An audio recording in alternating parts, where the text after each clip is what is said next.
प्रवक्ता ग्रंथ अध्याय 40। जिस दिन से मनुष्य अपनी माता के गर्भ से निकलते उस दिन तक जब वे मिट्टी सबकी गोद में लौटते हैं, उन्हें बहुत से कष्ट झेलने पड़ते हैं और आदम के पुत्रों पर भारी जुआ रखा रहता है। उनके सोच विचार और हृदय की आशंका पर भविष्य अर्थात मृत्यु की चिंता छाई रहती है। वह चाहे महिमा में सिंहासन पर विराजमान हो या धूल और राख में पड़े हुए हो, वह चाहे बैगनी पहने हो या मुकुट धारण किए हो या मामूली सन के कपड़े पहने हो, सब में क्रोध, ईर्ष्या, घबराहट और अशांति, मृत्यु की आशंका, द्वेष और संघर्ष भरा है। जब वह अपनी शैया पर विश्राम करता तब भी रात की नींद उसे बेचैन कर देती है। उसे नाम मात्र विश्राम मिलता है और वह नींद में भी दिन की तरह परेशान रहता है। वह अपने हृदय की कल्पनाओं से आतंकित है। उसकी दशा युद्ध से भागे योद्धा के सदृश है। तब वह नींद से जागता है और उसे अपनी सुरक्षा पर आश्चर्य है। यह हर प्राणी के लिए, चाहे वह मनुष्य हो या पशु, किंतु पापियों के लिए 7 गुने है। मृत्यु, रक्त, संघर्ष और तलवार, विपत्ति, भूख, अत्याचार और कोड़े। दुष्टों के लिए इन सब बातों की सृष्टि हुई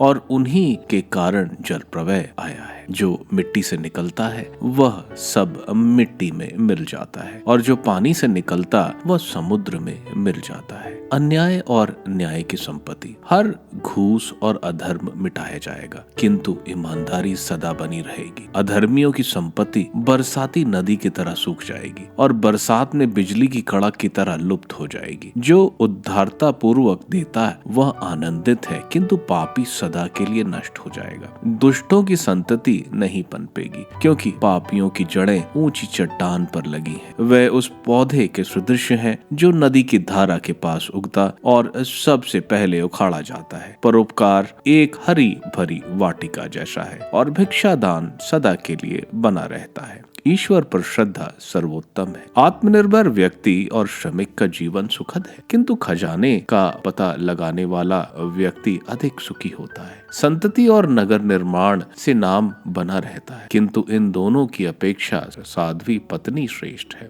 अंगूरी और संगीत हृदय को आनंदित करते हैं, किंतु इन दोनों की अपेक्षा प्रज्ञा का प्रेम श्रेष्ठ है। बांसुरी और सितार ऋतु मधुर है, किंतु इन दोनों की अपेक्षा निष्कपट वाणी श्रेष्ठ है। सौभाग्य और सौंदर्य आंखों को प्रिय है, किंतु इन दोनों की अपेक्षा खेतों की हरियाली श्रेष्ठ है। मित्र और साथी समय के अनुसार मार्ग दिखाते हैं, किंतु इन दोनों की अपेक्षा समझदार पत्नी श्रेष्ठ है। भाई और सहायक बुरे दिनों में रक्षा करते हैं, किंतु इन दोनों की अपेक्षा भिक्षादान हितकार है। चांदी और सोना आत्मविश्वास देते हैं, किंतु इन दोनों की अपेक्षा सत्परामर्श श्रेष्ठ है। समृद्धि और सामर्थ्य की अपेक्षा प्रभु पर श्रद्धा हृदय को अधिक आनंद प्रदान करती है। जो प्रभु पर श्रद्धा रखता उसे किसी बात की कमी नहीं और उसे किसी सहायक की आवश्यकता नहीं। प्रभु पर श्रद्धा हरी भरी वाटिका जैसे और महिमा में छतरी जैसे है। भिक्षा पुत्र भिखारी का जीवन मत जियो। भीख मांगने की अपेक्षा मृत्यु अच्छी है। जो व्यक्ति रोटी के लिए पराये का मुंह ताकता है उसका जीवन कहलाने योग्य नहीं। वह पराये के भोजन से अपना गला अपवित्र करता है, जबकि शिष्ट और